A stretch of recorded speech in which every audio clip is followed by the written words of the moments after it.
오늘 말씀의 제목이 예수님이 목표가 되게 하라라는 말씀의 제목으로 우리가 함께 말씀을 나누고자 하는데요.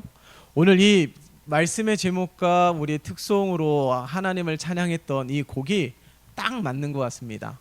정말 우리가 예수님의 내 삶의 목표가 되기 위하여 겸손히 하나님의 일들을 섬길 뿐만 아니라 하나님 힘주셔서 더 잘 감당하게 주님 도와주세요 라고 함께 찬양했던 것 같습니다.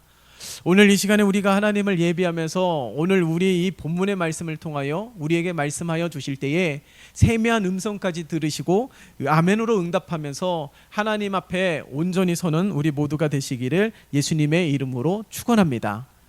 사도행전 하면은 초대교회에 수많은 놀라운 기적들이 나타나고 교회에 큰 부흥이 일어났던 일들이 기록된 성경이죠.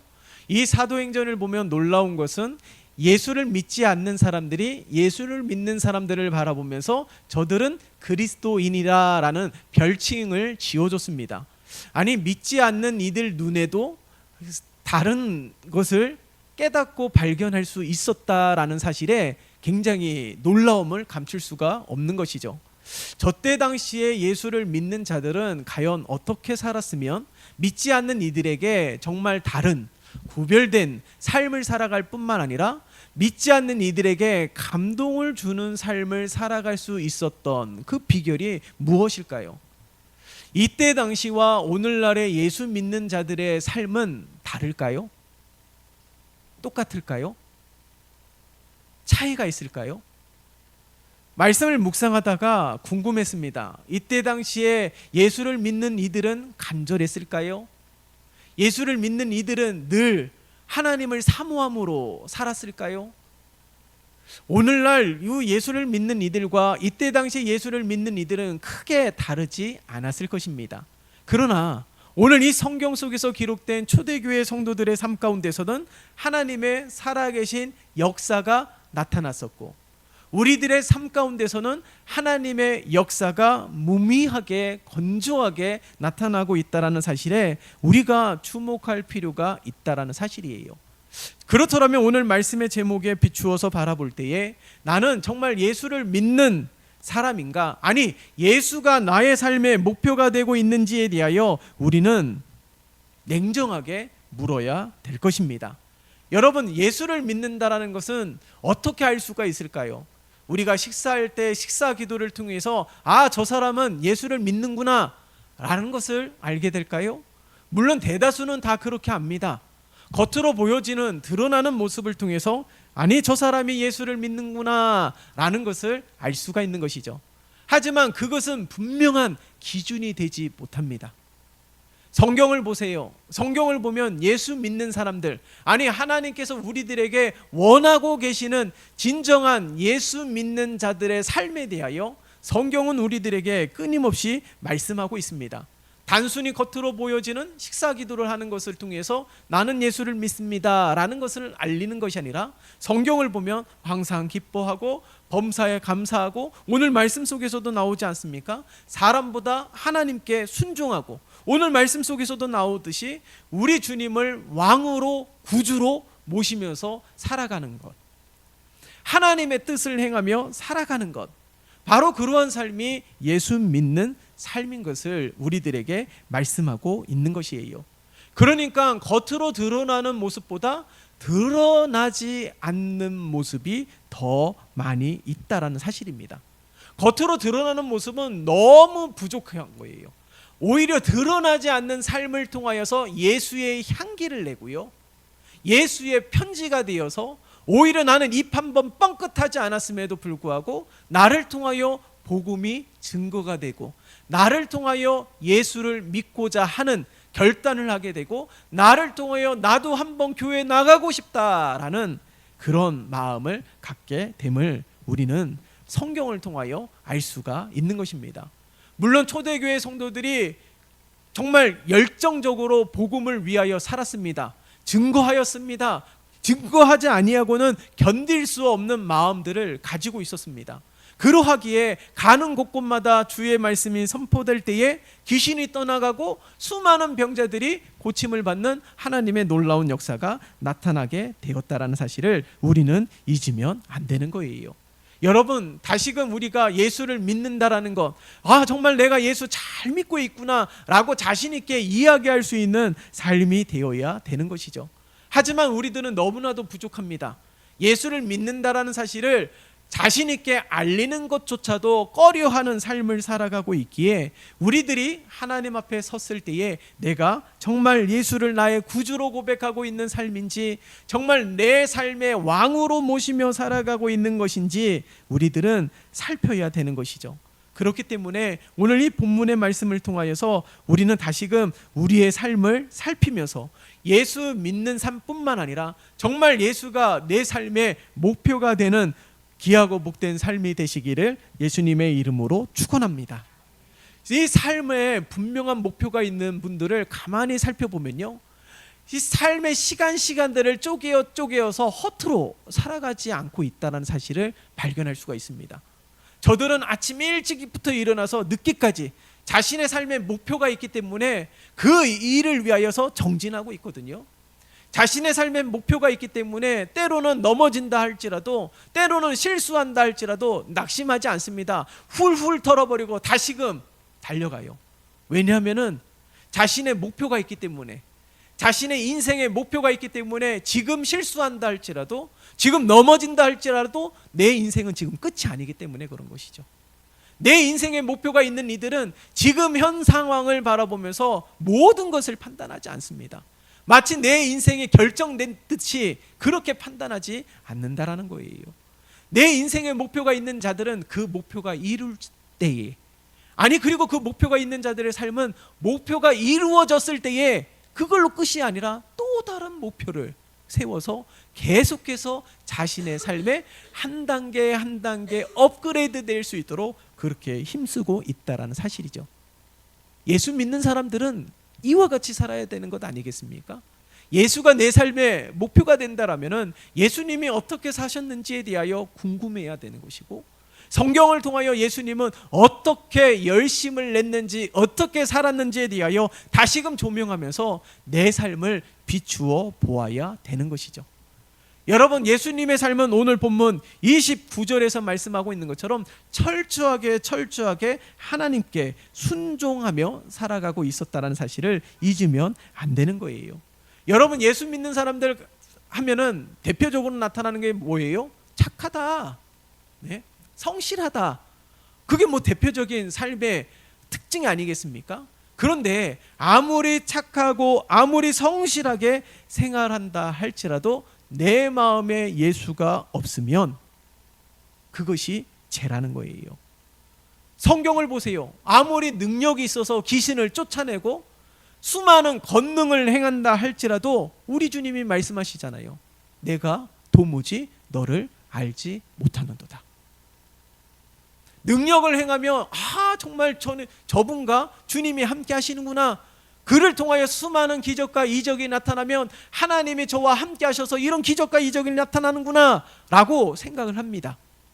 그러나 우리 주님은 그러함에도 불구하고 내가 너를 도무지 알지 못한다라고 말씀하고 있어요. 에베소서 3장 17절의 말씀을 보면 믿음으로 말미암아 그리스도께서 너희 마음에 계시게 하시옵고. 무슨 말일까요? 늘 하나님을 초청하고 늘 예수를 초청하면서 내 마음에 늘 거할 수 있도록 해야 됨을 말씀하고 있는 거예요. 믿음으로, 눈에 보이지 않습니다. 내 마음에 정말 주님이 거하시고 있는지조차도 확신할 수 없을 때가 얼마나 많이 있습니까? 하지만 믿음으로 우리 주님이 지금 내 마음에 거하고 계시고, 믿음으로 우리 주님이 예배하는 이곳에 자정해 계시고, 믿음으로 예수님은 날마다 우리와 함께 하고 계심을 선포해야 되는 거예요. 이 말이 무슨 말입니까? 이미 예수님이 우리 마음에 이미 오셨음을 말씀하고 있는 거예요. 이미 우리 마음에 오셨다라는 것은 이미 우리의 삶의 모든 것이 되어주시고 우리의 삶의 진정한 왕이 되고 계심을 말씀하고 있는 것이죠. 자, 자, 그렇더라면 우리가 고백해야 되는 것 아니겠어요? 정말 예수님이 내 마음에 계시고 예수님이 내 삶의 왕이심을 고백하는 삶이 되어야 되는 겁니다. 왕을 모시고 있는 종들을 보세요. 여러분, 요즘 막 사극들이 굉장히 많이 방영이 되지 않습니까? 예? 그런 사극들을 바라보면 왕의 명령에 어떻게 합니까? 절대적으로 복종하고 순종하죠. 왕을 모시는 이들의 삶은 바로 그와 같습니다. 자, 그렇다면 내 마음에 예수님이 내 삶의 왕으로 거하신다라면 우리는 어떻게 해야 될까요? 왕이신 예수님의 말씀에 순종하며 살아가야 되는 것이에요.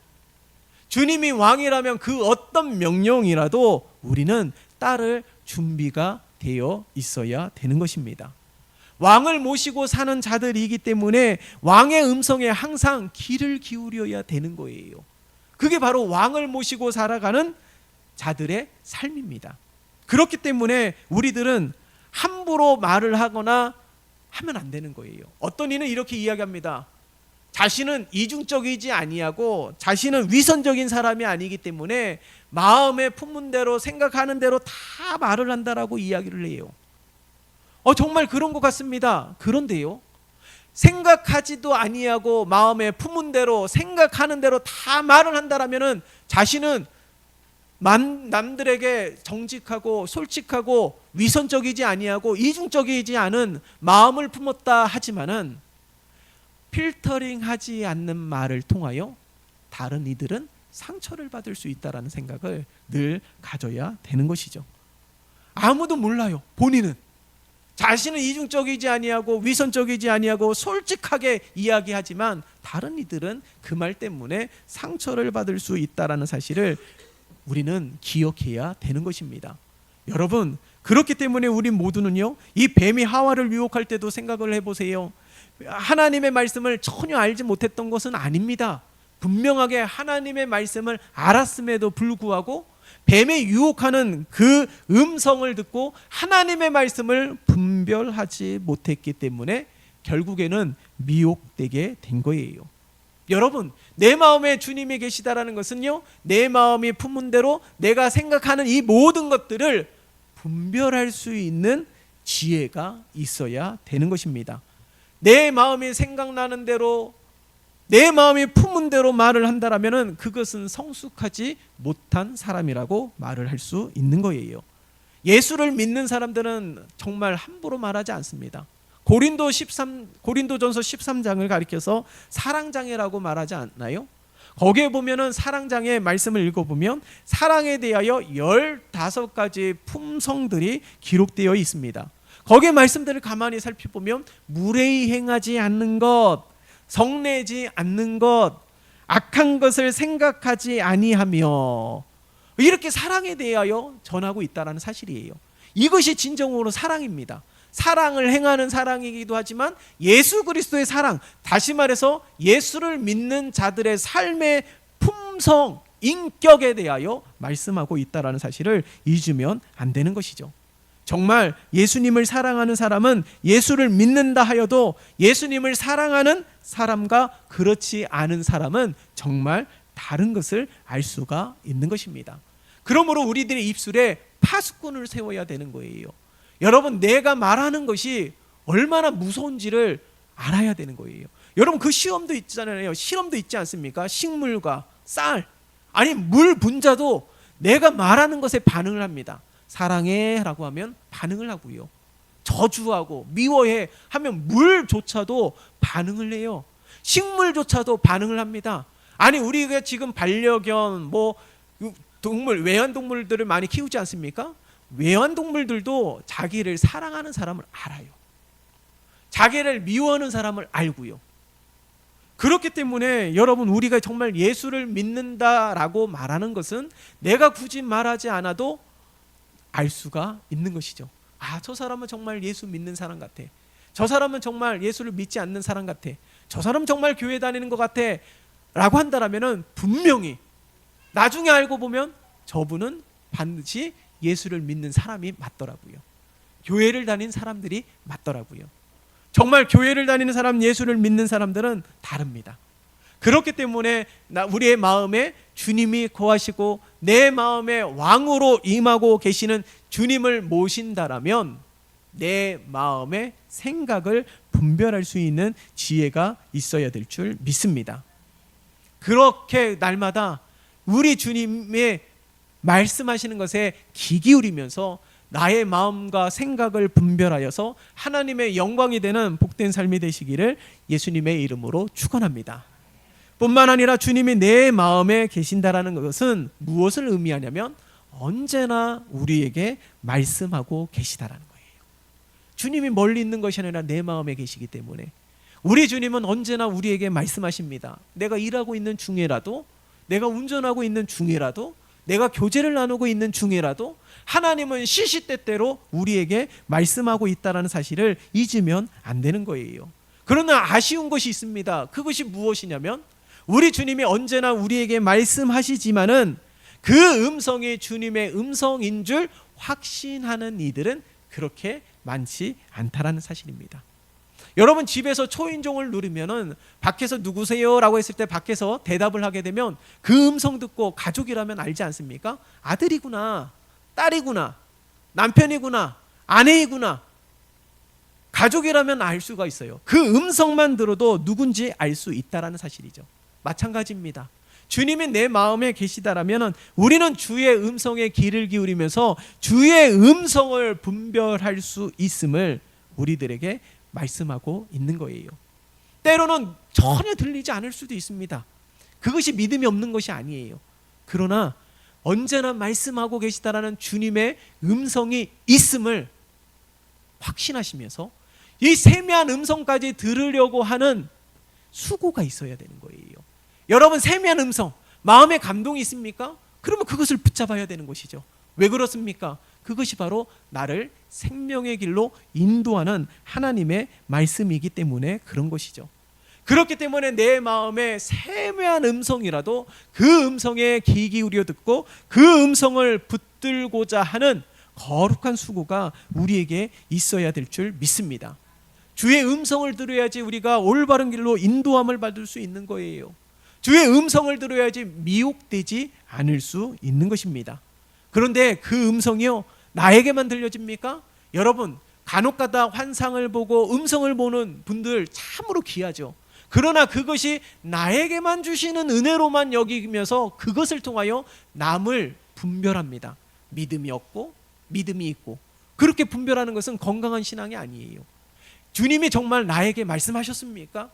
정말 주님이 나에게 말씀하시면서 그것이 정말 주님의 음성이라 확신이 된다라면은 만약에 가정에 문제가 있을 때 나에게 말씀해 주셨다라면 그것은 나에게만 들려주는 주님의 음성이 아니라 우리 가족 전체에게 들려주는 주님의 음성이 되어야 되는 거예요. 교회에 문제가 있다라면 나에게 들려주는 음성입니까? 그러면 나에게만 들려주는 음성이 아니라 우리 교회 전체에게 들려주는 주님의 음성이 되어야 되는 겁니다. 주님이 우리에게 말씀하시는 까닭이 무엇일까요? 궁극적으로는 하나 되게 하시기 위해서예요. 우리에게 말씀하시는 이유가 무엇입니까? 가정이 하나가 되고 교회가 하나 되게 하시기 위하여 우리에게 말씀하고 있는 줄 믿습니다. 그렇기 때문에 주님의 음성을 분별해야 되는 것입니다. 주님의 음성을 내가 들었으면은 그 음성에 순종하면서 그 음성을 듣게 하신 분명한 하나님의 목적들을 깨달아 알 수 있어야 되며 주의 음성을 듣게 하신 분명한 사명적인 목적이 있다라는 사실을 우리는 잊으면 안 되는 거예요. 그렇기 때문에 주의 음성을 들을 때에 분별해야 되는 것이죠. 말씀을 통하여 분별하고 예배를 통하여 분별하고 영적 지도자는 목회자를 통하여서 분별할 수 있어야 되는 것입니다.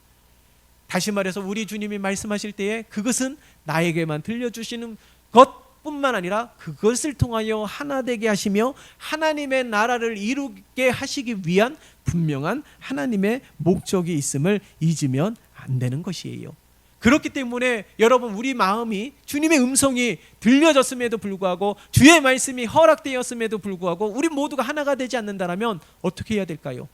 조급해하지 않고 기다려야 되는 것이죠. 주님의 때를 함께 기다리면서 하나 될 때까지 기도하며 주의 음성이 더욱더 확실하게 모든 성도들에게 모든 가족들에게 들려질 수 있도록 힘써야 되는 것입니다. 그러함에도 불구하고 주의 음성을 들었다라고 혼자서 경거망동하게 행동하게 되면 그것은 오히려 걸림돌이 되는 거예요. 여러분, 주님이 내 마음에 계시다는 것은 무엇을 의미합니까? 주의 음성을 날마다 우리에게 말씀해 주신다라는 것도 의미가 있지만은 주님의 생각과 내 생각이 분명히 다르다라는 사실을 인지해야 된다는 사실이에요. 주님의 생각과 내 생각은 정말 다릅니다. 그러니까 이 말은요, 아무 생각 없이 살라라는 것이 아니에요. 물론 우리의 생각도, 우리의 판단도, 우리의 계획도 참으로 귀한 것이죠. 그러나 그 쓸모없다라는 것이 아닙니다. 그러나 나의 계획과 나의 생각이 주님의 계획과 주님의 생각과 다를 수 있음을 인정하라는 것입니다. 그러면서 나의 생각과 나의 계획과 나의 판단은 완벽하지 않음을 인정하면서 좀 더 주님에게 집중하는 삶이 되어야 됨을 우리에게 말씀하고 있는 거예요. 다윗을 보세요. 우리가 믿음의 롤 모델로 많은 이들이 삼고 있는 다윗을 보면 하나님의 성전을 짓고 싶었습니다. 다윗성은 화려하게 웅장하게 지었지만은 하나님의 전이 없기 때문에 하나님의 전을 짓고자 하는 마음을 품었어요. 얼마나 귀한 마음일까요? 하나님이 참으로 기뻐하시는 마음 아니겠습니까? 선지자도 이 이야기를 듣고 기뻐하였습니다. 나단 선지자가 다윗의 계획과 마음을 듣고요, 옳다, 참으로 귀하다 하고 다윗을 칭찬하고 다윗을 응원했어요. 그런데 그날 밤 나단 선지자에게 하나님이 말씀하십니다. 다윗을 통하여 성전을 짓는 것을 허락하지 않으셨다라는 거예요. 다윗조차도, 선지자조차도 참으로 귀하다라는 그 생각과 계획을 하나님은 보류시키신 것이죠. 다윗을 통하여 성전을 짓는 것을 하나님은 인정하지 않았습니다. 만약 이것을 내가 인정하지 않는다, 하나님이 인정하지 않음에 대하여 내가 불편하고 내가 오히려 원한을 품고 원망하고 불평을 하게 된다면 그것은 그 틈을 통하여 마귀가 내 마음에 자리 잡게 되고 미혹하게 될 것입니다. 그렇기 때문에 우리 모두는 예수님의 말씀에 귀를 기울이고 하나님의 뜻을 깨달았다라면 어떻게 해야 될까요? 오늘 29절의 말씀처럼 하나님께 순종해야 되는 것이죠. 사람보다 하나님께 순종하는 것이 마땅하다라고 말씀하고 있습니다. 앞서서 말씀드렸습니다. 왕을 모시고 살아가는 자들에게는 늘 순종하는 삶이 되어야 되는 것이에요. 이런 이유로 순종하고 저런 이유로 순종하고, 아니 이런 이유로 순종 못하고 저런 이유로 순종 못한다라면 예수님이 진정한 우리들의 삶의 구주가 되시며 왕이 되시는 것이 아닌 것이죠. 정말 내 삶의 진정한 왕이 된다라면은 이런 이유 저런 이유 상관없이 하나님의 말씀에 순종하는 우리 모두가 되어야 되는 것이죠. 많은 성도들이 예수님의 말씀을 판단합니다. 순종하게 버거운 것들은 자르고 찢어내요. 여러분, 만약에 순종하지 못하는 것을 자르고 찢어낸다면 이 성경이 온전히 존재하게 될까요? 이것도 자르고 저것도 찢게 되면 이 성경은 가죽만 남게 될 것이에요. 그러므로 순종이라는 것은 이것저것 따지는 것이 아니라 그것이 주님의 음성이라면, 그것이 주님의 뜻이라면 우리는 기꺼이 즐거이 순종하며 하나님 앞에 나아가는 우리 모두가 되어야 될 것입니다. 그러나 예수님의 말씀에 순종하는 것만을 말하는 것이 아니라 내 삶의 진정한 왕이 되며 예수가 내 삶의 목표가 되기 위해서는 나의 마음도 생각도 감정까지도 온전히 순종해야 됨을 우리들에게 말씀하고 있는 것이죠. 이렇게 못하면 내 마음의 주인이 바뀌게 되는 거예요. 내 마음의 주인이 사단이 되면 어떻게 되겠습니까? 온갖 미혹되는 것들과 유혹되는 것들과 온갖 분열과 다툼을 일으키는 자들이 될 것이죠. 여러분, 신약 성경에 보세요. 깨끗이 집을 청소해 놨더니 나중에는 더 악한 7 귀신을 데리고 와서 더 혼란케 하는 일들이 있지 않습니까? 그러므로 여러분, 우리의 마음과 생각과 감정까지도 온전히 주님 앞에 순종할 수 있는 삶이 되어야 되는 거예요. 순종이 없으면 체험도 없고 순종이 없으면 간증도 없는 것이죠. 그렇기 때문에 순종하는 것만이 내 삶에 드러나게 되는 것이고 순종하는 것만이 열매를 맺게 됨을 우리는 기억해야 될 것입니다. 여러분, 예수를 믿는다라는 건 너무 어려운 삶일까요? 그렇지 않습니다. 우리가 주님에게만 늘 반응하는 삶이 되면 되는 거예요. 하나님의 음성을 듣고 순종하고 하나님의 뜻에 온전히 반응하면서 예수를 진정으로 믿는 삶, 예수님이 나의 삶의 목표가 되기에 부지런히 성실하게 그렇게 늘 하나님께 반응하는 우리 모두의 삶이 되시기를 예수님의 이름으로 축원합니다. 살아계신 하나님 아버지 감사합니다. 하나님, 우리 온 성도들이 예수가 우리의 삶의 목표가 되게 도와주시어 우리의 마음에 왕으로 임하시며 우리의 마음에 구주로 임하신 예수 그리스도를 단단히 붙들고 살아가는 우리 모두가 되게 도와주시옵소서. 언제나 우리에게 말씀하실 때에 주의 음성을 분별할 수 있도록 인도하여 주시고 날마다 주님의 뜻에 순종하는 우리 모두가 되어질 수 있도록 인도하여 주시어 하나님의 기쁨이 되고 자랑이 되며 하나님 손에 붙들려 여러 가지 모습으로 쓰임받는 신실한 하나님의 일꾼이 되게 도와주시옵소서. 예수 그리스도의 이름으로 기도드리옵나이다. 아멘.